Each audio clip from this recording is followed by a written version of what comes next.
ലഡാക്ക് കത്തുകയാണ്.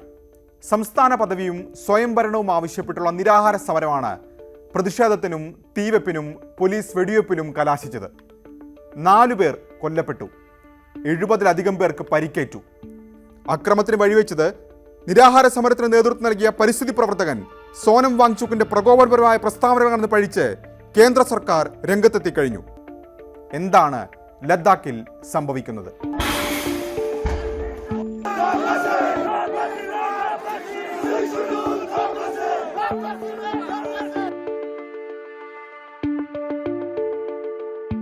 ജമ്മു കശ്മീർ സംസ്ഥാനത്തിന്റെ ഭാഗമായിരുന്നു ലഡാക്ക്.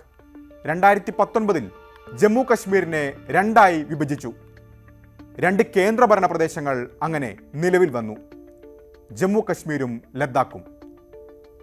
പ്രത്യേക അധികാരം എടുത്തു കളഞ്ഞതിനെതിരെ ജമ്മു കശ്മീരിൽ വലിയ പ്രതിഷേധങ്ങൾ അരങ്ങേറി. നേതാക്കൾ വീട്ടുതടങ്കലിലായി. പക്ഷെ ലഡാക്കിൽ, പ്രത്യേകിച്ച് ലേയിൽ, അതായിരുന്നില്ല സാഹചര്യം. സംഘർഷമോ പ്രതിഷേധമോ ഉണ്ടായില്ല. ജമ്മു കശ്മീരിൽ നിന്ന് വേർപിരിയുക എന്നത് ലഡാക്ക് ജനതയുടെ ദീർഘകാലമായ ആവശ്യമായിരുന്നു. സംസ്ഥാന പദവിയിലേക്കുള്ള ആദ്യ ചുവടുവെപ്പായി അവരതിനെ കണ്ടു. ആ സാഹചര്യം കാലക്രമേണ മാറി. നിയമസഭയില്ലാത്തത് ബ്യൂറോക്രാറ്റുകളുടെ ആധിപത്യത്തിന് വഴിവെക്കുമെന്ന് അവർ സംശയിച്ചു. നിയമസഭയില്ലാത്ത ലഡാക്കിലുള്ളത് 2 കൗൺസിലുകൾ, ലഡാക്ക് ഓട്ടോണമസ് ഹിൽ ഡെവലപ്മെന്റ് കൗൺസിലും കാർഗിൽ ഡെമോക്രാറ്റിക് അലയൻസും. 2ഉം രാഷ്ട്രീയ മതസംഘടനകളുടെ പ്രതിനിധികൾ ഉൾപ്പെടുന്നവ. 4 ആവശ്യങ്ങളാണ് ഇവർ മുന്നോട്ട് വയ്ക്കുന്നത്. 1 സംസ്ഥാന പദവി, 2 സ്വയംഭരണം, അതായത് അസം, മേഘാലയ, മിസോറാം തുടങ്ങിയ സംസ്ഥാനങ്ങളിലെ ഗോത്രമേഖലകൾക്ക് സ്വയംഭരണ അധികാരം നൽകുന്ന ഭരണഘടനയുടെ 6ാം ഷെഡ്യൂളിൽ ലഡാക്കിനെയും ഉൾപ്പെടുത്തുക. 3 പ്രത്യേക പബ്ലിക് സർവീസ് കമ്മീഷൻ.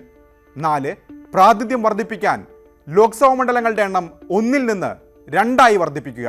2023 മുതൽ ലഡാക്ക് ഓട്ടോണമസ് ഹിൽ ഡെവലപ്മെന്റ് കൗൺസിലും കാർഗിൽ ഡെമോക്രാറ്റിക് അലയൻസും കേന്ദ്ര ആഭ്യന്തര മന്ത്രാലയവുമായി ചർച്ചയിലാണ്. പക്ഷെ കാര്യമായ പുരോഗതി ഉണ്ടായിട്ടില്ല. പബ്ലിക് സർവീസ് കമ്മീഷൻ, ലോക്സഭാ മണ്ഡലങ്ങളുടെ എണ്ണം 2ആക്കുക എന്നീ ആവശ്യങ്ങളോട് തത്വത്തിൽ കേന്ദ്രത്തിന് യോജിപ്പാണ്. പക്ഷേ പൂർണ്ണ സംസ്ഥാന പദവി, സ്വയംഭരണം എന്നീ ആവശ്യങ്ങളോട് അനുകൂല നിലപാട് ഉണ്ടായിട്ടില്ല. ഈ മാസം 10 മുതലാണ് പരിസ്ഥിതി പ്രവർത്തകൻ സോനം വാങ്ചുക് വീണ്ടും നിരാഹാര സമരം തുടങ്ങിയത്. സമരം 15ാം നാൾ എത്തുമ്പോഴാണ് അത് അക്രമത്തിലേക്ക് തിരിഞ്ഞത്. വാങ്ചുക്കിനൊപ്പം നിരാഹാരമനുഷ്ഠിച്ചിരുന്ന 2 പേർ, 72-കാരനായ സെറിങ് അങ്ചുക്കിനെയും 60-കാരിയായ തോഷി ഡാൽമിയെയും ഗുരുതരാവസ്ഥയിൽ ആശുപത്രിയിലേക്ക് മാറ്റി. അവർക്ക് ഐക്യദാർഢ്യവുമായി യുവാക്കൾ തെരുവിലിറങ്ങി. ആവശ്യങ്ങൾ അംഗീകരിക്കാത്തതിനാൽ ഇത്രയും നാൾ ഉള്ളിലൊതുക്കിയ അമർഷം അക്രമത്തിലേക്ക് അങ്ങനെ വഴിമാറി.